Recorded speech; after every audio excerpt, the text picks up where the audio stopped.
Guys इसके पिछले video में मैंने ऐसे कहा था कि जैसा हम सोचेंगे ना वैसा हमारे साथ इनडायरेक्टली होगा। शायद आपने ये बात सुनी हो कि माइंड के ना दो पार्ट्स होते हैं, कॉन्शियस और सबकॉन्शियस माइंड। ध्यान रखो, माइंड और ब्रेन में काफ़ी डिफरेंस होता है। मैं चाहता हूँ कि आप लोगों में से कोई वो कमेंट करके नीचे बताएं आप अपने ब्रेन को रियलिटी में जितना बड़ा समझते हो, जितना भी पावरफुल समझते हो, वो सिर्फ और सिर्फ हमारा कॉन्शियस माइंड होता है। कॉन्शियस माइंड बहुत ही लिमिटेड होता है और हम इसे ही यूज़ कर पाते हैं। ये भी एक फैक्ट है कि कॉन्शियस माइंड हमारे माइंड का एक बहुत ही छोटा सा पार्ट होता है। और दूसरी साइड सबकॉन्शियस माइंड, जिसे कि हम अपनी मर्जी से कंट्रोल नहीं कर सकते, वो हमारे दिमाग का बहुत ही बड़ा पार्ट होता है। गाइस मैंने आज तक जो कुछ भी सुना, पढ़ा और सोचा है उसके अकॉर्डिंग मैं आपको इन दोनों की फंक्शनिंग बताने की कोशिश करता हूँ। अब देखो, कॉन्शियस माइंड और सबकॉन्शियस माइंड ना दोनों अलग अलग होते हैं और उनके बीच में ना एक डोर होता है। अब जब तुम कुछ भी सोचोगे तो सबसे पहले वो सोचना कॉन्शियस माइंड के अंदर आएगी। ध्यान रखो, यहाँ पे वो डोर क्लोज रहेगा और सबकॉन्शियस माइंड को इसके बारे में कुछ भी नहीं पता।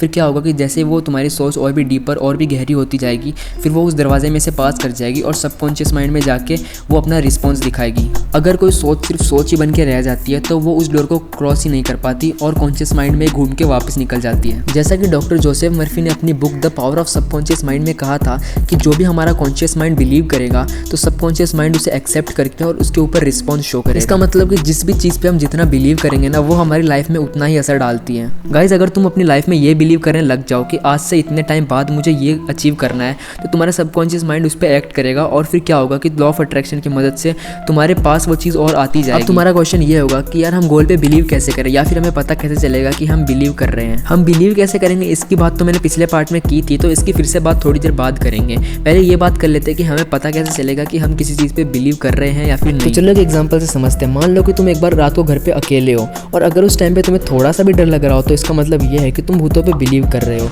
और अगर वहीं तुम्हें भूतों की शक्ल याद करने पर भी डर नहीं लग रहा तो इसका मतलब ये है कि तुम उस टाइम पे भूतों पे बिलीव कर ही नहीं रहे।